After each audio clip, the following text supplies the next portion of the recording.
حافظ صاحب، میں آپ سے بات کا اگر آغاز کرنا چاہوں سر، 2025 کو آپ کس طرح دیکھیں گے؟ مارکا حق تو ہوا ہمارا، بہت بڑی اچیومنٹ ہے، ہم نے انڈیا کے خلاف بہت بڑی اچیومنٹ حاصل کی ہماری افواج نے، 7 دستور میں ترامیم بھی ہوئی جن کے خلاف آپ لوگوں کا ایک پروٹیسٹ تو ہے، لیکن اتنا پروٹیسٹ نہیں ہے کہ آپ اسمبلیوں سے واک آؤٹ کر جائیں پرماننٹلی یا اسمبلیوں سے استعفے دے دیں، بزنس ایز یوزول چل رہا ہے۔ 2025 میں آپ کو میں نے جیسے بتایا، کس طرح دیکھیں گے کہ عمران خان کمزور ہوئے پاپولر ہونے کے باوجود، ان کا عوامی پریشر نہیں ہے تو آج ان کا چیئرمین ملاقات کے لیے کہہ رہے ہیں ترس کھائیں، یہ کریں وہ کریں، اور دوسری طرف نواز شریف کا فیصلہ درست قرار، اس کو آپ کس طرح دیکھیں گے؟ آپ کامیابی دیکھیں گے آپ پاپولر ڈیموکریسی کی، یا ناکامی دیکھیں گے ہماری ڈیموکریسی کی؟ بسم اللہ الرحمن الرحیم۔ بہت شکریہ کامران بھائی، سر کافی دیر سے بلاتے ہیں، پتہ نہیں ہے کوئی بیماری پڑی ہے مجھے یا آپ کو پڑی ہے یا مجھ سے آپ کو بیماری لگ رہی ہے۔ سر گزارش یہ ہے کہ کامران بھائی، ذرا میں 2025 سال کے بارے میں اگر آپ اجازت دیتے ہیں، میں تو شاعر نہیں ہوں سر لیکن کبھی کبھار شعر سناتا ہوں نیا سال کے بارے میں۔ نتیجہ پھر وہی ہوگا، سنا ہے سال بدلے گا، پرندے پھر وہی ہوں گے، شکاری جال بدلے گا،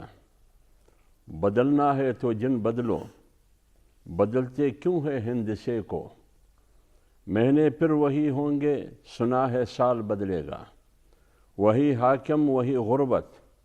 وہی حاکم وہی غربت، وہی قاتل وہی ظالم، بتاؤ کتنے سالوں میں ہمارا حال بدلے گا۔ واہ! تو لہٰذا جس طرح 2025 سال گزر گیا، 2026 بھی ایسے ہی اندھیرے میں گزر جائے گا۔ دوسری بات سر 2025 میں ایک معرکہ حق کے نام سے جو یاد کیا جاتا ہے، جو پاکستان اور ہندوستان کے درمیان، بھارت کے درمیان ایک ٹکراؤ، ایک معرکہ ہوا، پاکستان کو اللہ تعالیٰ نے کامیابی دلائی، پوری قوم کی سپورٹ سے اللہ تعالیٰ نے ہمارے تینوں افواج کو کامیابی دلائی۔ ایک دندان شکن جواب پاکستان نے بھارت کو دیا، اس کو ہم اپریشیٹ بھی کرتے ہیں، اور ہم دعا گو بھی ہے کہ ہمیشہ پاکستان محفوظ ہو اور مضبوط ہو۔ تیسری بات، اس کے علاوہ پاکستان کا نقشہ اگر آپ دیکھیں 2025 میں، وہ صرف اور صرف تصادم اور ٹکراؤ کا نقشہ ہے۔ وہاں آپ کو کوئی بھی چیز مثبت نظر نہیں آئے گی۔ مثلا سیاست کا ٹکراؤ، سیاست سے لڑتی رہی پورا سال، اداروں کے درمیان آپس میں ٹکراؤ اور تصادم، عدلیہ کے درمیان ججوں کا آپس میں ٹکراؤ اور تصادم، ذیلی کورٹ کا بالائی کورٹ کے ساتھ ٹکراؤ اور تصادم،